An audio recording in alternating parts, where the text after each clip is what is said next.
All right, buckle up, folks, because things are about to get wild. We're diving straight into the chaos, where a group of Wolverines are in a full-blown brawl. Leading the charge is a blue-skinned mutant with slicked-back black hair and bright red accents. He's swinging a fierce punch. A fiery inferno rages behind them, making the whole scene look like something straight out of a nightmare. And talk about nightmare fuel, looming behind everyone is a massive, menacing face with piercing red eyes and a wicked, clawed tail that's snaking down towards the action. To the right, another Wolverine, this one with a shark of purple hair, is throwing herself into the fray. There are two more Wolverines tangled up in a brutal close-quarters fight, all claws and grimaces. This looks like it's going to be one epic showdown. Switching gears, we're now in a high-tech lab with glowing blue lights and a real ominous vibe. Colossus, Jean Grey, and Storm are standing firm, surrounded by a swirling mass of dark, tendril-like goo. Storm's warning rings out. "Step away from Logan, Sinister. He's coming with us." Suddenly, out of the goo emerges the blue Wolverine from the last page. It seems like he's being pulled into the lab and things are about to get messy. Down below, the sinister Mr. Sinister is flanked by two pale figures with strange, antenna-like hair. He is calm and menacing, a red diamond gleaming on his forehead, and calmly says, "You have 3 seconds. 1. While the creepy figures have glowing blue screens and a dark, foreboding aura. Cut to a panel with a different perspective from a vent where a nervous young woman with white eye gear alongside a wolf pops in, whispering, "Uh-oh." The countdown continues. 2. It seems like things are about to escalate. And just like that, all hell breaks loose. Sinister's voice booms, "Destroy them." And it's a free-for-all. The lab is a chaotic battleground. We've got that pale creature with the antenna hair going after Colossus, the blue Wolverine battling Jean Grey and Storm. Just when you think it couldn't get any crazier, the shadowy Wolverine bursts out of the mass with Colossus fighting to keep him back. Cut to the vent view where the woman with the wolf is trying to figure out what's happening. She thinks it is an absolute madness and chaos, noting a huge battle, world-class superhumans cutting loose in all directions, a spectrum of deadly energies. Meanwhile, right below, Sabretooth and other Wolverine clones are tearing apart the lab as well. She adds, "You're going to say we should try and steal the Wolverine's remains out of the middle of this, aren't you?" The wolf is thinking, "Think of the story we could tell, and we'll be dining out on it for life." The girl confirms, "I knew it, but how do you propose to do it?" Things are getting even more complicated now. We jump to a scene where a figure in red and black armor talking to Sinister states, "I've considered your offer, Mr. R. Neuro. I can correct your genetic aberrations, of course. It's simple enough. If you can give me control over Sabretooth and his people, I will give you what you want." The figure in red, now turning his attention to a figure in purple, orders, "Get your hands off me, Shargun. Mr. Sinister, I need to see them. And they have to be able to hear me." The guy named Neuro gives a quick kick and moves away. The action then cuts to a view of the lab, where all the clones are going wild, as Sinister smugly announces, "Lady Deathstrike, X-23, and Sabretooth are in full audio and visual view while holding a glowing cube." Then, Neuro is trying to negotiate and states, "Okay, Neuro, we can't cut deals with someone like Sinister. He'll..." But his statement is cut short as we see Sabretooth and the clones go berserk. The woman in the vent says with some apprehension, "Parthenogenesis, do whatever Mr. Sinister tells you to." But right after she notices something and whispers, "Uh-oh." Then Lady Deathstrike, with electricity crackling around her, declares, "Lady Deathstrike, kill the X-Men." It seems this was the control word, and she's under his command now. X-23. And we're not slowing down. Lady Deathstrike is in a frenzy, screaming, melee, as she attacks with her razor-sharp claws.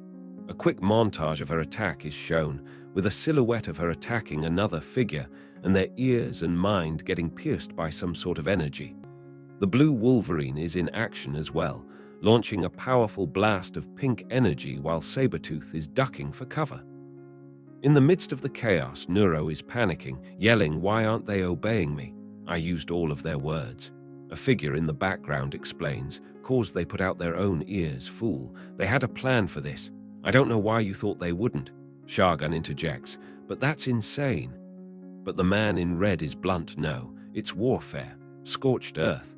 They cut away the part that makes them weak and leave you with nothing. So now, what are you going to do?" The intensity is off the charts. Storm, with a look of confusion, tries to use lightning to shock one of the Wolverines as she exclaims, I don't know." The blue Wolverine is still strangling Sabretooth, who seems to be getting hurt by the pink aura, and then adds, "There's too much happening. I can't keep it all straight." Cut back to the red armored man, who's stating, "You've never seen a real battle in your life, and you sell our allies out within minutes. You have no idea what you're doing." Then Shargan is stating to the armored man, "No, I've looked at this from every angle, Shargan. Sinister is the one we should side with. He has the expertise we need," before he goes in a full jump to join the fight. The view then goes to Colossus, who launches a huge explosion in front of him while saying, "And you heard how the others talk about him." Then, the blue Wolverine is still attacking Sabretooth, while a figure, perhaps Sinister, attacks one of the clones with a flaming sword, all while saying they'll never defeat him, and he's too powerful. It's a clash of titans. A four-armed clone is being attacked by the woman from the vent. Sabretooth has just been slammed into a wall and is knocked out as the same voice says, "Sometimes you have to back the right horse." Then, Storm has had enough and shouts enough as she and Jean stare down Sinister. Sinister, with his typical villainous flair, is outlining his powers. He declares, "I can rip the air from your lungs with the force of a hurricane. I can cascade the electrical impulses in your brains and induce a violent seizure. I can freeze your hearts and shatter your veins. Surrender Logan to us." A shadowy figure in the foreground with glowing eyes asks, "And which horse is that again?" Sinister is unfazed, turning to one of his containment tubes.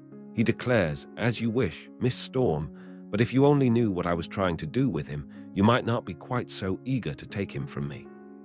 Colossus steps up, declaring, "We're not interested in your experiments, Sinister."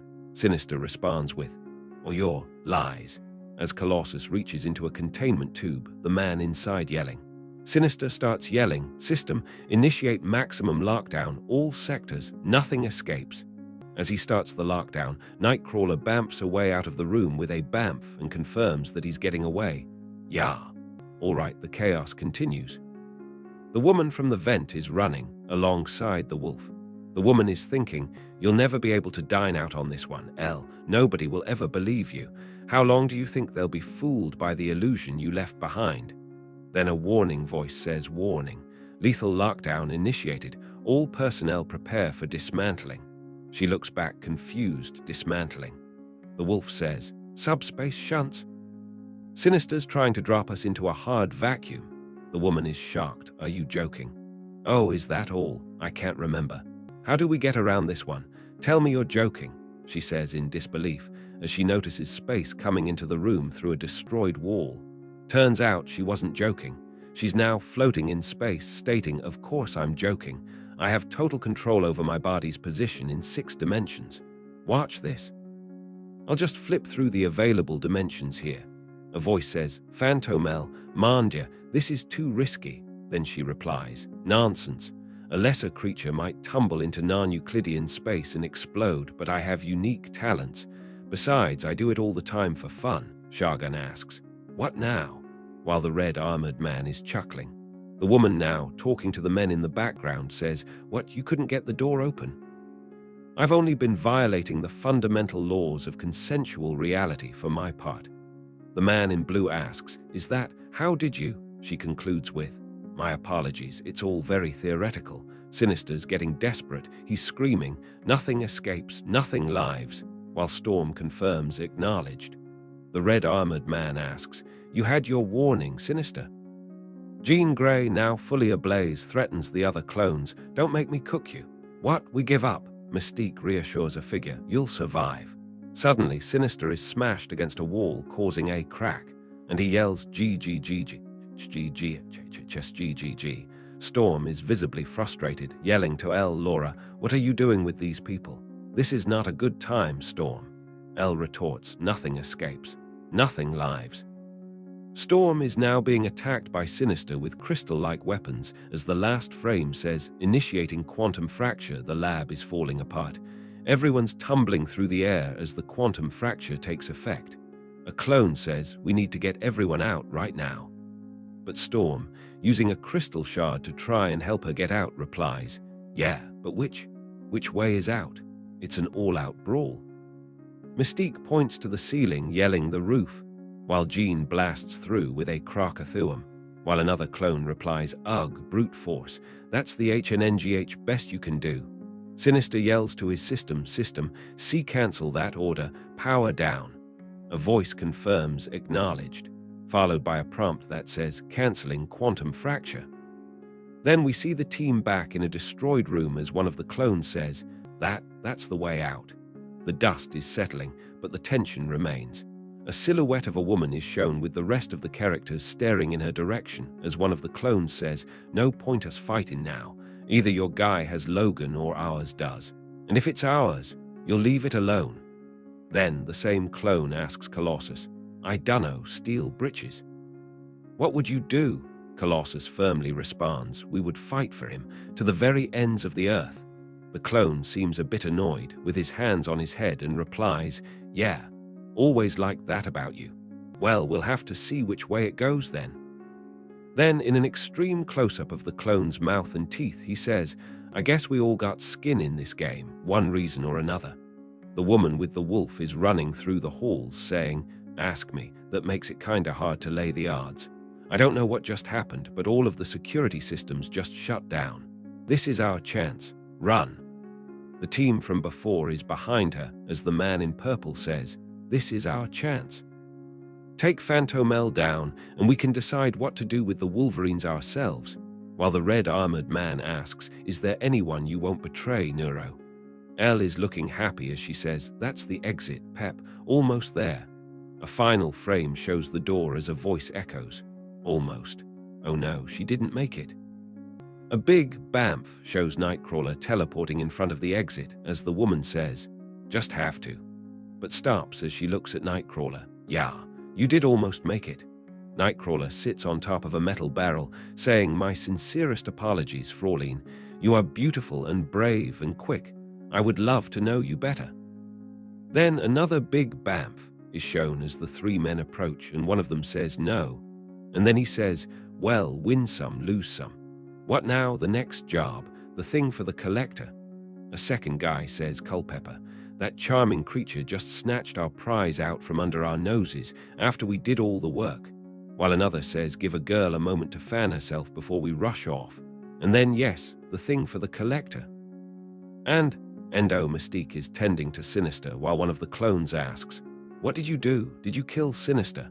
"It may not be possible to kill him, Mystique, but I've scrambled his brains for the time being. Most people would die if I shocked them like that." Then she adds, "Not the kind of trigger I ever expected to see you pull. You've changed." Storm replies, "But you never do, Mystique."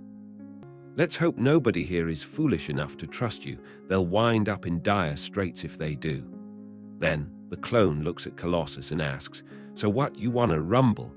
Or are we done here, Colossus?" Colossus states, "I can rumble. If I don't crush you now, who knows how many more you will kill." The clone starts yelling, "That's not me anymore, I'm not. I don't want to be." And then he asks, "Whoa, big boys. Okay, everybody's tough here. Nobody has to prove anything." Then the clone attacks Colossus with a big rah-rah-rah before he says, "I prove something. I prove that this animal cries when he swallows his teeth before getting bamfed away in a cloud of purple smoke." The clones have left and the lab is a mess. Storm yells, "Hello, Laura," as one of the clones replies, "Looks like they have the statue. Let's get out of here before Nightcrawler bamfs out." The woman with the claws is looking down at the destroyed Sinister as she says, "You would control me. You die." Then we see her ripping something out of the clone, while another clone looks over, saying, "Come on, girly, you know Sinister's got some kind of dead man's switch rigged up. Gotta take off." Then we see two pale clones, with one of them saying, "Space-time transit complete, fulfilling contingency programming," and another saying, Bird cells detected, estimating 8% chance of reactive material from all combatants in this lab. Then the final shot shows a blue clone with sparks on its head as a prompt says reactivating Sinister and all systems. We're now high up in the snowy mountains, and a black jet is flying through the air. X-23 states, well, I guess that's it, we failed. It's over. Logan is gone. A clone is looking happy and says, yeah, X-23 here's right. Hey, Mystique, I'm pumped. You can drop me off anywhere warm and dangerous. Mystique replies no. Another blue clone steps forward, yelling, it's not over. None of you are going anywhere. And that's a wrap for this chapter. We end on a full image of the silver version of Wolverine with multiple hands around him.